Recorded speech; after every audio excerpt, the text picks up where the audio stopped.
بسم اللہ الرحمن الرحیم۔ شروع کرتا ہوں اللہ کے پاک نام سے جو بہت بڑا مہربان نہایت رحم والا ہے۔ بہنوں، بھائیوں، دوستوں، بزرگوں، السلام علیکم۔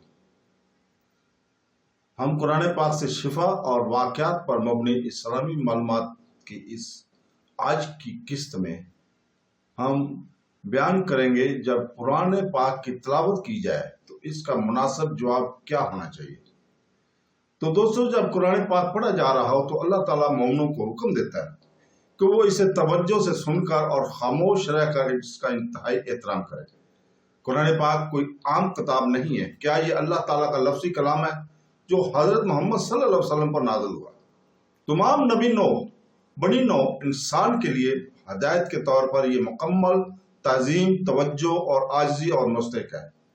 قرآن پاک کی تلاوت کے وقت مومن کا رد عمل اسلام میں ادا اور عبادت کا ایک اہم پہلو ہے، اور یہ الہی پیغام کے ساتھ دل کے تعلق کو عکاسی کرتا ہے۔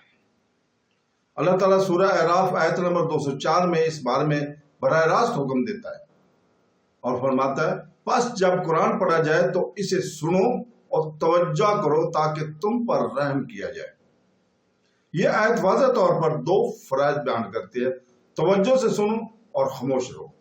یہ صرف ایک تجویز نہیں ہے بلکہ اللہ تعالیٰ کی طرف سے ایک حکم ہے جو اس بات کی نشاندہی کرتا ہے کہ قرآن پاک کا مناسب جواب عاجزی اور توجہ میں ہے۔ اس حکم کا مقصد بھی بیان کیا گیا ہے تاکہ تم پر رحم کیا جائے۔ اس سے ظاہر ہوتا ہے کہ قرآن پاک کی طرف توجہ اللہ کی رحمت، برکت اور روحانی روشنی کی حاصل کرنے کا ذریعہ ہے۔ علماء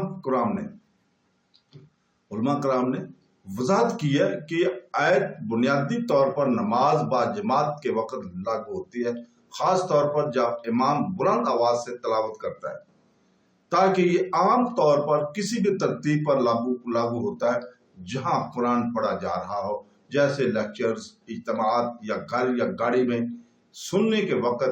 اس کی تلاوت کے دوران بولنا، مذاق کرنا یا دھیان نہ دینا آنت سمجھا جاتا ہے اور اس کی برکت سے محروم ہو سکتا ہے۔ قرآن مجید کی تلاوت کے وقت عاجزی اور غور و فکر کی اہمیت پہ بھی زور دیا گیا ہے۔ سورہ الاسراء آیت نمبر 107 اور 109 میں اللہ تعالیٰ قرآن پاک میں سچے مومن کی رد عمل کو بیان کرتا ہے۔ قرآن پاک کہتا ہے، کہو اس پر یقین کرو یا نہ مانو۔ بے شک جن لوگوں کو اس سے پہلے علم دیا گیا تھا وہ سجدے میں گر جاتے ہیں اور کہتے ہیں کہ ہمارے رب کا وعدہ پورا ہو گیا، اور وہ روتے ہوئے منہ کے بل گر پڑتے ہیں، اور یہ ان کی عاجزی میں اضافہ کرتا ہے۔ اس طاقتور وضاحت سے پتہ چلتا ہے کہ مخلص دل قرآن پاک کے ساتھ بے حسی کے ساتھ نہیں بلکہ خوف، آنسو اور سر تسلیم خم کرتے ہیں۔ یہ آیت قرآن پاک کے مومنین پر گہرے جذباتی اور روحانی اثرات کو واضح کرتی ہے۔ یہ دل کو حرکت دے اور بندے اور خالق کے درمیان تعلق کو مضبوط کرتی ہے۔ حدیث میں ہے کہ قرآن پاک پڑھا جا رہا ہو تو اس کا مناسب جواب دیا ہونا چاہیے۔ قرآن نے پاک سننے کی اہمیت پر بھی زور دیا۔ صحیح بخاری حدیث نمبر 5050 میں سے ہے۔ عبداللہ بن مسعود رضی اللہ تعالیٰ عنہ فرماتے ہیں کہ رسول پاک صلی اللہ علیہ وسلم نے مجھ سے فرمایا، مجھے قرآن پڑھو۔ میں نے عرض کیا، یا رسول اللہ، کیا میں آپ کو تلاوت کروں؟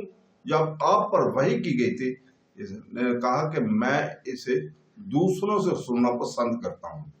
حضور پاک صلی اللہ علیہ وسلم نے فرمایا، اور چنانچہ میں نے سورہ نساء کی تلاوت کی یہاں تک کہ میں آیت 41 پر پہنچا۔ کیسا ہوگا جب ہم پر ہر حکومت میں سے ایک گواہ لائیں گے اور ہم آپ کو ان لوگوں پر گواہ بنا کر لائیں گے۔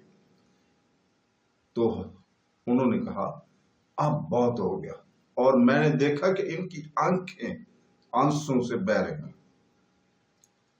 اس حدیث سے معلوم ہوتا ہے کہ قرآن پاک کے وصول کنندہ نبی کریم صلی اللہ علیہ وسلم بھی دوسروں سے ان کی تلاوت سننے کی کس قدر اہمیت دیتے تھے اور اس کے الفاظ سے بہت متاثر ہوتے تھے۔ ان کا رد عمل بہتے آنسو قرآن کو سن کر مثالی روحانی رد عمل کو ظاہر کرتا ہے۔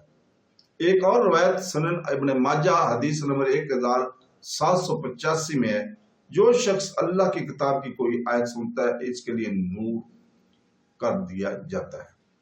یہ حدیث قرآن پاک کی توجہ اور اخلاص کے ساتھ سننے کی روحانی فائدے اور ثواب پر روشنی ڈالتی ہے، اور یہ کوئی غیر فعال عمل نہیں ہے بلکہ الہی روشنی، رحمت اور علم حاصل کرنے کی ایک لمحہ ہے۔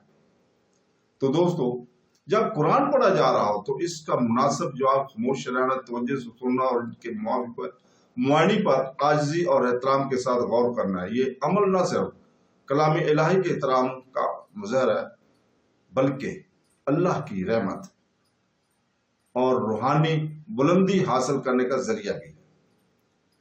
قرآن پاک خالق سے مخلوق تک ایک مکالمہ، اور کم سے کم ایک مومن یہ کر سکتا ہے کہ اس پر پوری توجہ دے، دل کھولے اور اس کی رہنمائی کو روح تک پہنچائے۔ تو دوستو، اس کے ساتھ ہی ہم اجازت چاہتے ہیں کل تک کے لیے، اور قرآن پاک اور حدیث پر عمل کرنے کی توفیق عطا کرنے کی اللہ تعالیٰ۔ اللہ حافظ۔